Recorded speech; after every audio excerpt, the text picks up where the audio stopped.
예, 안녕하세요, 여러분.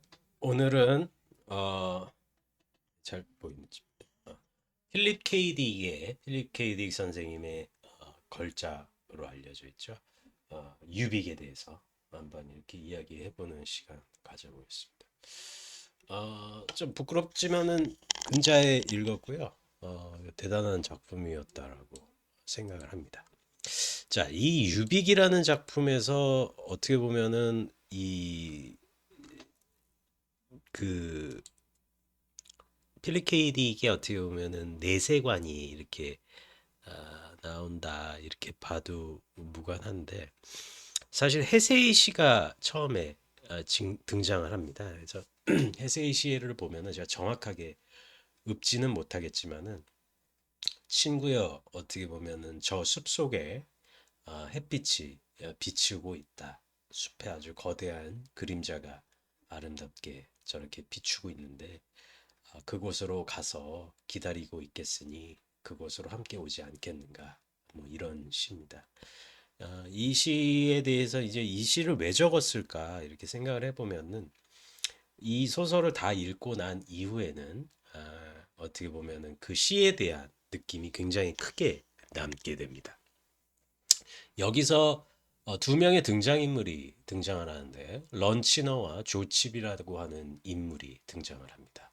런치너는 호라비인 것 같죠. 그런데 굉장히 이 상황에서 흥미로운 설정이 드러납니다. 메모리움이라고 하는 어떻게 보면은 이제 뭐 장례식장, 화장터, 어떻게 보면은 공동묘지 이런 장소 같은데 한 가지 흥미로운 건 뭐냐면은 인간의 영혼을 보내지 않고 내세로 보내지 않고 유빅이라고 하는 특정 물질을 사용해서 어떻게 보면 반임사 상태로 살아있는 것도 죽어있는 것도 아닌 중간 단계의 상태로 머물러 있게 하는 그런 과학 기술이 발견이 된 것이죠. 런시터가 자신의 아내와 이야기할 때 자신의 아내가 런시터와 이야기를 나눕니다. 죽은 아내인데 사실은 그 아내의 가상 상태를 만들어서 전파나 혹은 과학 기술로 살아있는 남편과 이야기를 하게 되는 거죠. 자, 이 상태에서 어떻게 보면은 육신은 어느 정도 보호가 되어 있는 상태에서 임사 직전에 임사를 할 때의 그 상황을 영겁의 시간으로 과학으로 연장을 시킨 거예요. 이 굉장히 독특한 설정이죠. 그런데 이 시대 배경에서 1992년이라고 하는데 약간 엑스맨이나 혹은 이제 돌연변이 같은 어떤 초현실주의적인 초능력자들이 등장을 하고 런시터 이 주인공은 사실은 이런 초능력자들을 그 컨트롤하는 국장 같은 사람이에요. 그리고 조칩이라고 하는 사람은 런시터가 운영하는 이 초능력자들을 컨트롤하는 그 일을 하는 국장의 일에 있어서 오른팔 참모 역할을 하는 책사예요. 근데 이 조칩은 조금은 경제적인 그런 어려움을 좀 겪고 있기는 해요. 그래서 둘이 굉장히 끈끈해요. 상하 관계인데 그러함에도 불구하고 둘이 굉장히 유대감이 좋고 초능력자를 이용해서 여기서 어떻게 보면은 우리가 시스템을 굉장히 잘 혼란스럽지 않게 세계를 운영해야 된다라는 사명 의식으로 이제 뭉쳐져 있는 좋은 유대 관계가 있죠. 그러던 와중에 팻 시어러라고 하는 젊은 여자가 등장을 하거든요. 팻이에요, 팻. 이름은 팻인데 팻 시어러. 그 여자가 이 여자는 독특한 초능력으로서의 인과 능력을 가지고 있는데 그 어떤 능력이냐면은 미래를 예측하는 것이 아니라 과거를 조작하는 능력을 갖고 있습니다. 그 과거를 조작하는 것이 무엇이냐면은 예를 들어서 내가 이건 실제로 소설에 나오는 이야기인데 꽃병을 깼어요. 꽃병을 깼으면은 과거에 있는 일이잖아요. 그러면은 그 꽃병을 자기가 정신적인 힘을 사용해서 어떻게 해? 그 꽃병이 깨지지 않은 상태로 다시금 재조립할 수 있는 능력을 가지고 있어요. 그러면은 꽃병을 깨졌다라는 사실을 자신의 엄마, 아버지 혹은 가족들이 인식을 해야 되잖아요. 그런데 이 사람들은 꽃병이 깨졌음에도 불구하고 꽃병이 깨졌다라고 하는 사건 자체를 인과적인 속성에서 아예 지워버려요. 그냥 지극히 당연한 하나의 존재가 꽃병으로서 원래 있다라고만 생각을 하지, 있었다라고만 생각하고 있다라고만 생각을 하지, 이것을 누군가가 과거를 재조작했다라고는 어때? 생각을 못 하는 거예요. 이렇게 어떻게 보면은 패시어러가 조종을 하는, 과거를 조종하는, 조작하는 능력을 가지고 있단 말이에요. 자, 이런 패시어러가 등장을 해요.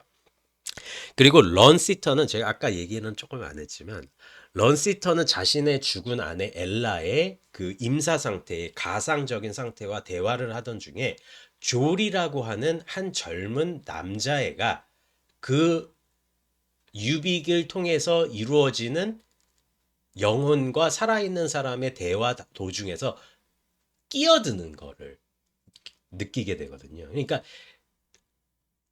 나와 당신이 다르다라고 하는 차이는 우리가 물리적인 차원에서 나와 타자가 다르다라는 것을 인지하잖아요.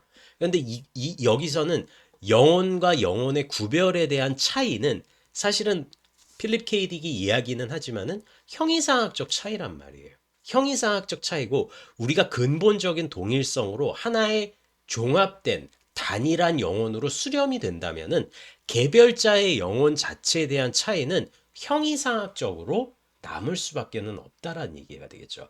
이것을 간파한 조리라고 하는 한 젊은 영혼이, 그러니까 젊었는데 임사 상태에 빠진 그 영혼이 탐욕적으로 다른 사람의 영혼을 먹고 다니는 그런 설정이 있거든요.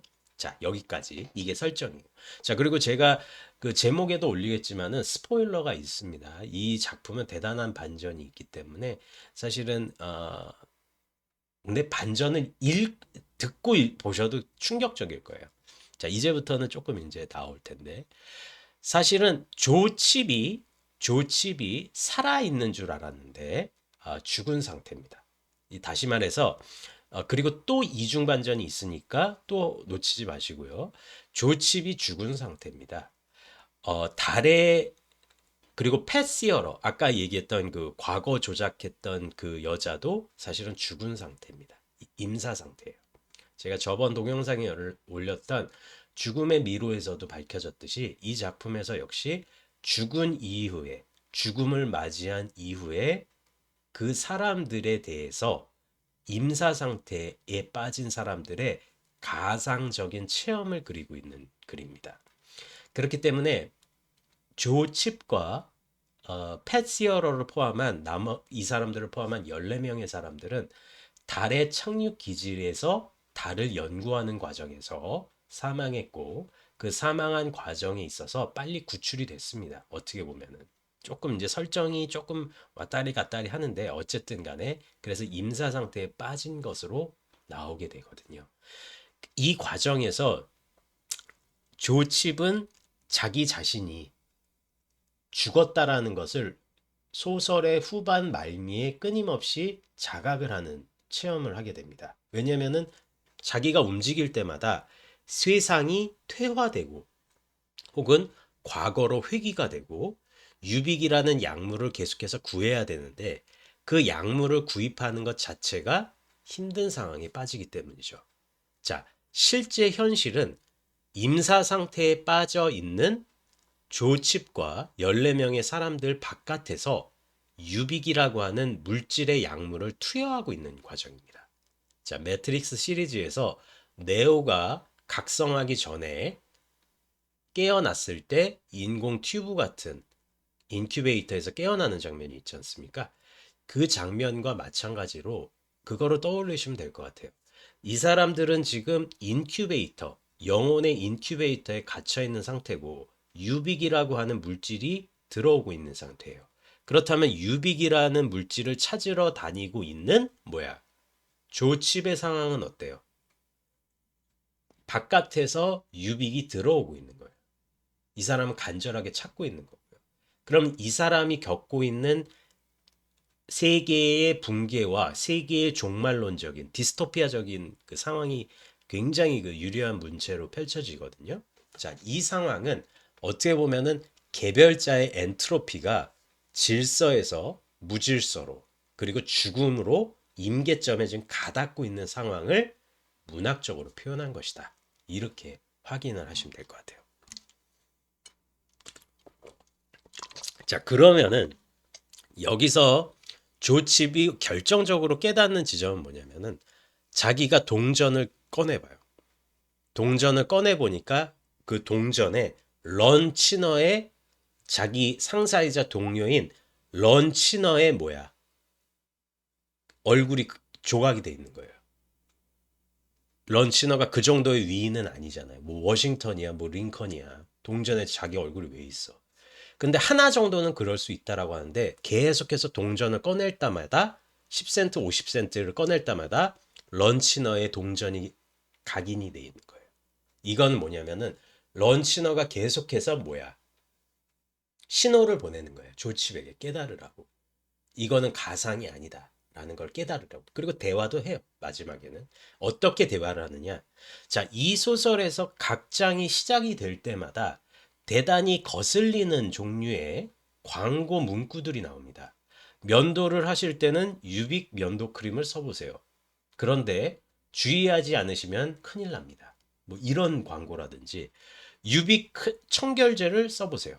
유빅 청결제를 한번 쓰셔서 집안을 청소하시면은 대단히 말끔해집니다. 두 번 다시 청소할 필요가 없겠죠? 그런데 유의사항을 꼭 읽어보시고 주의하지 않으시면 큰일 납니다. 이런 종류의 이야기고 마지막에는 나는 유빅이다. 나 이전에도 나 이후에도 영원한 것은 없다. 나는 모든 것의 시작이고 근원이다. 나 유빅을 통과하는 자는 결코 바깥으로 나갈 수 없다. 이건 마치 단테의 신곡에 나오는 그 지옥문에 있는 글귀 같은 이런 글들이 적혀져 있단 말이죠. 자, 유빅의 정체는 절대자의 빛이라고 봐야 됩니다. 자, 이 절대자의 빛은 필립 K 딕이 말했듯이 그 절대자의 빛이 숭고하고 장엄한 것일 수도 있지만은 우리가 살고 있는 이런 일상의 세속적인 물건의 그 뭐야 유빛과 같은 숭고하고 거룩한 것들이 깃들어져 있을 수 있다라는 어떻게 보면은 메타포가 될 수도 있다는 것이죠. 자, 이 과정에서 조칩은 깨닫습니다. 아, 이 유빅이라는 물질 자체가 임사 상태에 있는 나를 계속해서 끊임없이 연장하게 만들려고 했던 그런 시도 중에 하나였다라는 것을 깨닫게 되죠. 런치너의 동전을 통해서. 자, 런치너는 여유 있게 앉아 있습니다. 메모리움, 그 영혼과 통하는 장소에 앉아 있죠. 그래서 이 사람은 그 앉아 있으면서 한번 자신의 아내와 조칩도 보고 싶은 마음에 동전을 꺼냅니다. 그 동전을 꺼내니까 런치너가 가지고 있던 동전에 조칩의 얼굴이 새겨져 있었죠. 그리고 런치너는 너무 이상해서 또 동전을 꺼내보니 조칩의 얼굴이 또 새겨져 있는 겁니다. 자, 이거는 무엇을 의미할까요? 자, 사실은 런치너도 죽은 존재일 수 있다는 것을 의미합니다. 자, 이 유빅이라는 소설에서는 사실은 몇 번의 변증법적인 뒤집힘이 계속해서 발생을 하고요. 이 변증법적인 발생 통해서 이 발생을 통해서 사실은 필립 K 딕이 우리가 가지고 있는 영혼이 가지고 있는 동일성이 무엇이고 과연 우리가 죽었을 때는 우리의 영혼은 어찌 되는 것이며 그 영혼이 과연 개별자로서 독립된 실체를 이룰 수가 있느냐에 대한 질문도 하고 있는 것이죠. 자, 어떻게 보면은 런치너도 죽은 사람인데 조칩이 런치너의 꿈에 들어간 것일 수도 있고 조칩이 정말 죽었는데 런치너가 악몽을 꾸는 걸 수도 있고 런치너와 조칩 둘 다 죽었다라고 볼 수도 있는 것이죠. 우리는 조리나 팻 시어러 같은 존재를 통해서 타인의 기억과 타인의 마음을 조종하는 사람들을 봤기 때문입니다. 자, 굉장히 좀 복잡한 소설이고 어떻게 보면 반전에 반전을 거듭하지만 그 동전이라는 매개를 생각해 보시면은 굉장히 어떻게 보면은 필립 K 딕이 확실하게 적어놨죠. 이 동전을 통해서 런치너는 조칩이 죽었다라는 것을 상기시켜 주려고 했고, 런치너가 새겨진 동전을 통해서. 근데 조칩 같은 경우는 거꾸로 런치너에게 자신이 새겨준 동전을 줌으로 인해서 사실은 너도 죽었다라고 말할 수 있는 위치에 서게 된 것이죠. 둘 다 살았거나 사실은 둘 다 죽었거나 해석은 다 가능합니다. 아니면은 가장 안전한 해석은 둘 다 임사 상태에 있는 유빅의 창고에 있는 것이거나 그 메모라리움이라고 하는 장내 시스템 안에 있는 것이거나. 대단히 독특한 소설이었고요. 굉장히 저는 읽으면서 상당히 놀랐습니다. 놀랬고 재밌게 봤고요. 그리고 또 놀란 거는 이 작품이 영화가 안 됐다라는 게 놀라운 지점이었습니다. 그래서 뭐 조금 영화화가 좀 어려울 수도 있는 작품이라고 보는데 저는 굉장히 즐겁게 봤고, 아, 굉장히 야심 있는 영화 감독이 한번 영화화를 한번 시켜봤으면 좋겠어요. 왜 헐리우드에서 이 작품을 가만 놔두지 이런 생각도 들더라고요. 근데 지나치게 조금 예술 영화가 나올 것 같아서 헐리우드에서는 안 건드는 것 같아요. 약간 타르코프스키 감독님 영화도 생각이 나고 펠리니 영화 느낌도 날 것 같기도 하고, 또 조금 어떻게 보면은 작가주의 감독이 건드려야지 이거를 조금 하여튼 묘한 글이었던 것 같아요. 그래서 한번 꼭 읽어보시기를 추천드리고, 마지막으로 해세의 시를 다시 한번 제가 기억을 더듬으면은 빛이 쏟아지는 숲을 봅시다. 그리고 그 숲으로 가서 우리 여름을 기다립시다. 이런 시였거든요. 그러니까 여기서 여름이라는 것 자체가 굉장히 덥고 많은 것을 녹이는 지점이라고 볼 수가 있고, 숲이라는 공간 자체가 나무라는 개체들이 하나의 군집을 이룬 거잖아요. 그러니까 나무의 개별 속성보다는 숲이라고 하는 집단적인 지성에, 집단적인 영혼에 나무들의 개별 속성이 다 들어간 거잖아요. 거기서 여름을 기다리자. 모든 것을 녹이고 모든 것을 덮게 하고 모든 것을 평등하게 햇빛을 쏟아내는 그 여름을 기다리자. 이거는 어떻게 보면은 앞서서 얘기했던 영혼의 동일성 같은 차이를 하나의 거대한 일자, 하나의 거대한 일자 안에 녹입시다. 이런 의미로 조금 보여질 수가 있는 것 같더라고요. 다 읽고 나서는. 어떠셨는지는 모르겠는데, 영화는 아니고, 소설을 꼭 한번 이렇게 보시기를 추천드립니다. 네. 필립 K 딕의 유빅 영상, 여기서 마치겠습니다. 네, 고맙습니다.